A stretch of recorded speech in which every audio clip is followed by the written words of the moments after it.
Everyone, welcome to my YouTube channel and welcome to Manisha study line. मैं मनीषा आज आप लोगों को लोकोक्तियां बताने जा रही हूँ। लोकोक्तियों को हम लोग कहावत, इंग्लिश में इसे प्रोवर्ब्स भी कह सकते हैं। ये सभी लोकोक्तियां विशेषकर उन सभी लोगों के लिए है जो प्रतियोगी परीक्षा या बोर्ड एग्जाम दे रहे हैं या देने वाले हैं। उन सभी के लिए बहुत ही ज्यादा इम्पोर्टेंट है। बट ये सभी कहावतें डेली लाइफ में लोग यूज तो कर लेते हैं, बोल तो लेते हैं, पर उनकी अर्थ वे नहीं जान पाते। लेकिन आज के इस वीडियो में कहावतों से रिलेटेड पूरी जानकारी आपको मिल जाएगी। तो आइए इसे शुरू करते हैं। लोकोक्तियां, इसे इंग्लिश में हम लोग प्रोवर्ब्स कहते हैं। लोकोक्ति दो शब्दों से मिलकर बना है, लोक प्लस युक्ति। इसे हम लोग कहावत, जनश्रुति भी कहा जाता है। लोकोक्ति का अर्थ है जन समाज द्वारा प्रयोग में लाया जाने वाला कोई परंपरागत कथन। यह कथन ऐसा होता है जिसे लोग अपनी बात के समर्थन में प्रयोग करते हैं। अब हम लोग लोकोक्ति और मुहावरे में क्या अंतर है उसे जानेंगे। लोकोक्ति और मुहावरे में अंतर। लोकोक्ति अपने आप में पूरा वाक्य होता है, जबकि मुहावरा वाक्यांश यानी वाक्य का अंश होता है। लोकोक्ति के पीछे जन समाज का गहरा अनुभव होता है, जबकि मुहावरा अपने शब्दों से भिन्न किसी विशेष अर्थ में प्रयुक्त होने लगता है। आगे महत्वपूर्ण कहावत और उनके अर्थ तथा उसे किस प्रकार वाक्य में प्रयोग करते हैं उसे जानेंगे। महत्वपूर्ण लोकोक्तियां और उनके अर्थ। फर्स्ट कहावत है अधजल गगरी छलकत जाए। तो इसका अर्थ होगा अधूरा और ओछा व्यक्ति बहुत इतराता है। तो इसका हम लोग वाक्य प्रयोग करेंगे। वाक्य प्रयोग करने से पहले मैं आप लोगों को एक बात बता दूं, वाक्य बनाते समय कहावत का प्रयोग करते हैं, ना कि उसके अर्थ का। तो इसका वाक्य होगा राहुल की पत्नी ने 10वीं क्या पास कर ली, अब तो बहुत इतराकर बात करने लगी है, किसी ने ठीक ही तो कहा है अधजल गगरी छलकत जाए। सेकंड कहावत है आम के आम गुठलियों के दाम। तो इसका अर्थ होगा दोहरा लाभ। तो इसका हम लोग सेंटेंस बनाएंगे। मैंने हिंदी व्याकरण पढ़कर प्रथम श्रेणी में परीक्षा पास कर ली तथा परीक्षा के बाद उसे आधे दामों में बेच भी दिया, इसी को कहते हैं आम के आम गुठलियों के दाम। थर्ड कहावत है आँख के अंधे नाम नयन सुख। इसका अर्थ होगा नाम के विपरीत काम।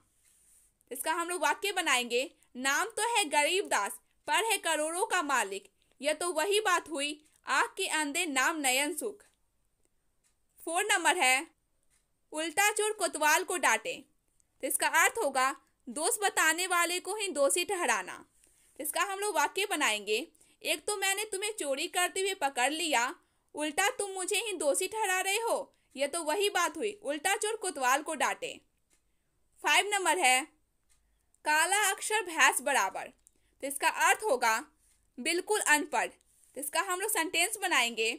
यह पुस्तक नंदू को क्यों दे रहे हो, उसके लिए तो काला अक्षर भैंस बराबर है। 6 नंबर कहावत है घर का भेदी लंका ढाए। तो इसका अर्थ होगा आपस की फूट से हानि होती है। तो इसका वाक्य बनाएंगे। उसके भाई ने ही उसके व्यापार के सारे भेद विरोधी को बताकर उसे घाटा पहुंचा दिया, इसे कहते हैं घर का भेदी लंका ढाए। 7 नंबर है चिराग तले अंधेरा। तो इसका अर्थ होगा अपनी बुराई ना दिखाई देना।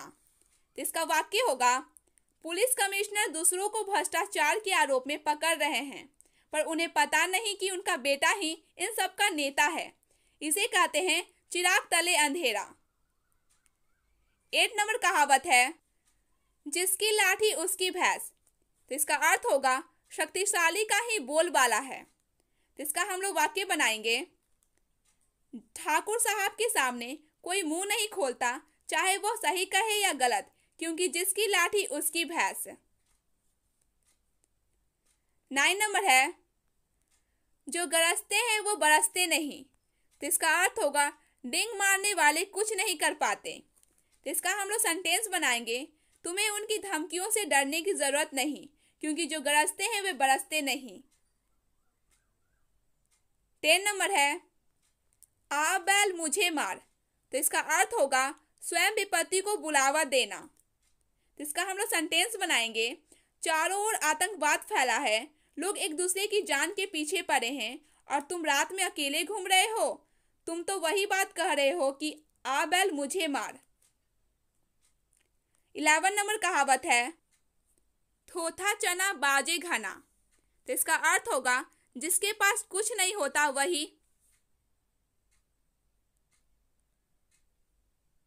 वही अधिक दिखावा करता है।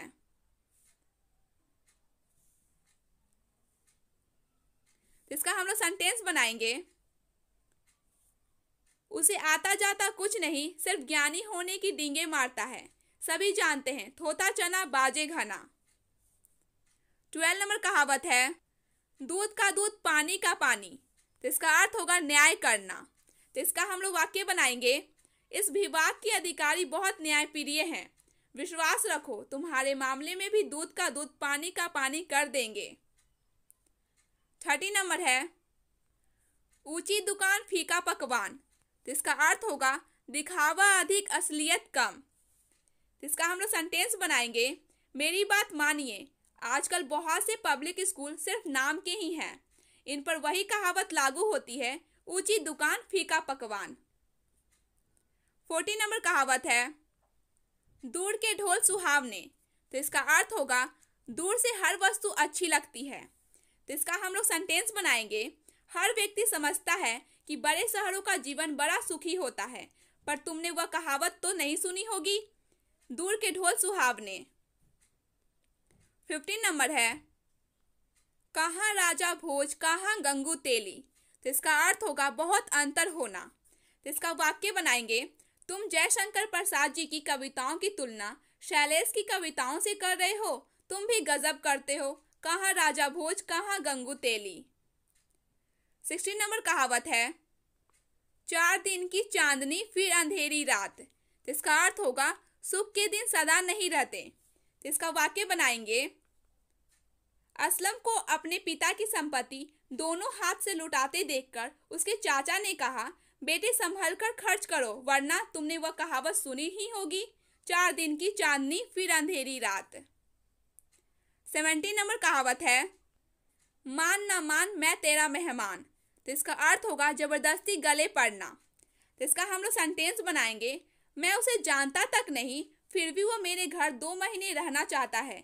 यह तो वही बात हुई, मान ना मान मैं तेरा मेहमान। 18 नंबर है नाच न जाने आंगन टेढ़ा। तो इसका अर्थ होगा काम न आने पर बहाने करना। तो इसका वाक्य बनाएंगे। सुरेश सदा अपने संगीत की तारीफ किया करता था।